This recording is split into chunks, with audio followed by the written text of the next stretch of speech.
My name is Sphelele. I'm going to share my tech talk on machines and computers.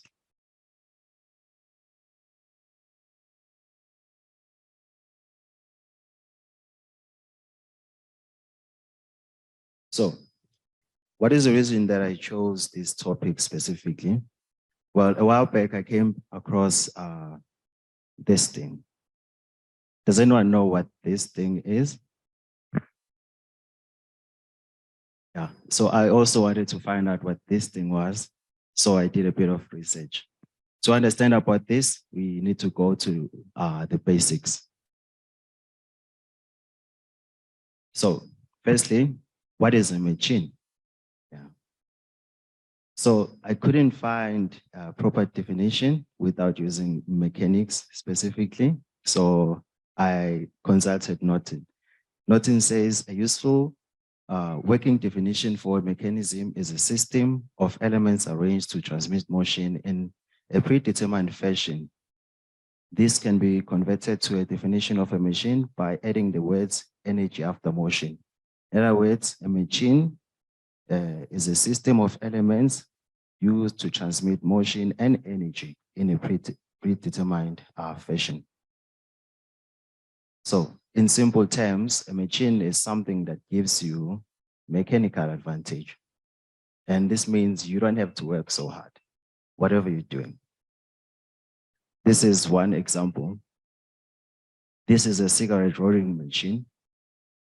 So if you think about rolling cigarettes as well, it may be tedious work, but this actually can do the work for you.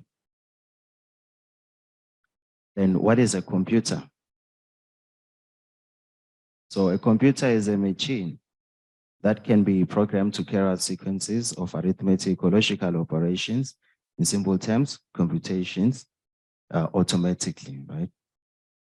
So what makes it a computer is that it can be programmed to compute something. So if you can program some machine, it means it becomes a computer automatically. So this is an example of a computer. This is a supercomputer, Summit from IBM. Then, are all machines computers?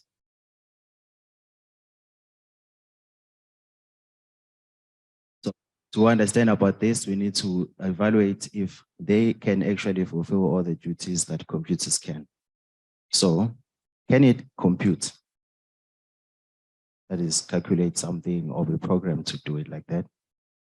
Or can it be programmed as well? And then the answers to these questions are not really. You cannot apply this term to all machines in general and say they can compute something, right? And not all machines can be programmed. Why do we think like this? Actually, this comes from our idea of what a computer is. That is a digital computer, what we're using every day. So this is the model for digital computer. Digital computer has these components in it: a CPU, a control unit, arithmetic and logical unit, a memory unit.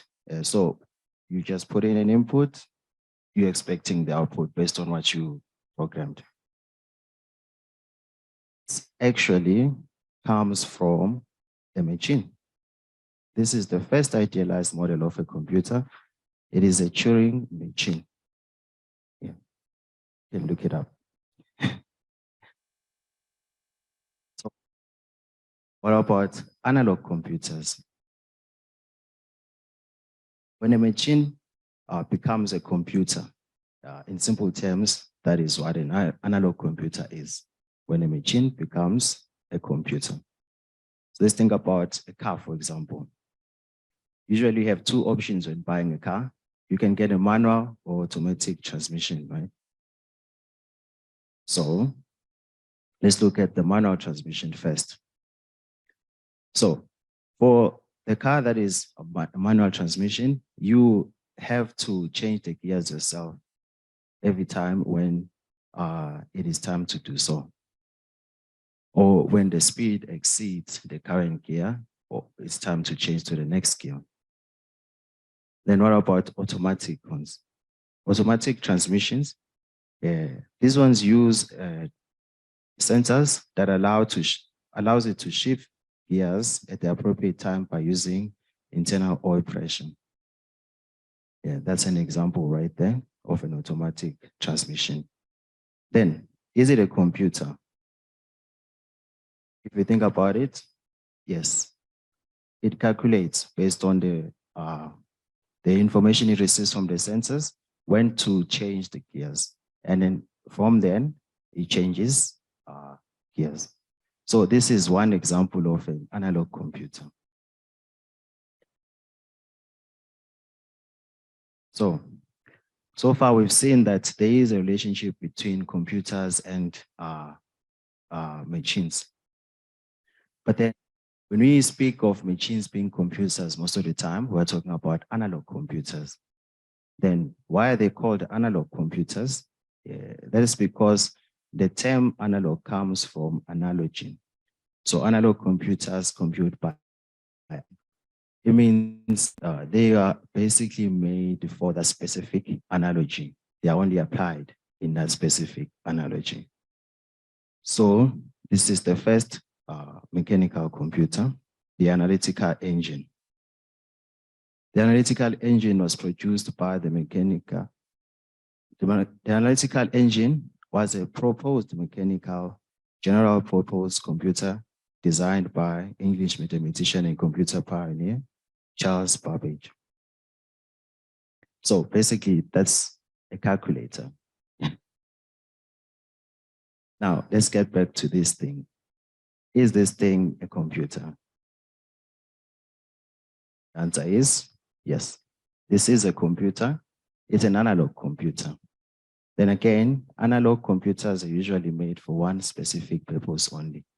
Then what was the purpose that this particular computer made? So this thing is actually the Antikythera mechanism. It is an ancient Greek hand-powered ori described as the oldest known example of an analog computer used to depict astronomical positions and eclipses decades in advance. So this is considered to be something ancient, right? That means computing has been happening since ancient times, as soon as men were able to make something with their hands. So what this does is just calculate the position of the planets and other astronomical bodies. So it is a computer. That means when you want to make an analog computer also, you can look at the specific application of what you want to make. So analog computers are only applied in specific scenarios, and they are specific purpose machines like that. So you can think of them as a specialist. They only work in their field. Yeah. So finally, the mystery has been solved from the beginning. This thing is a computer.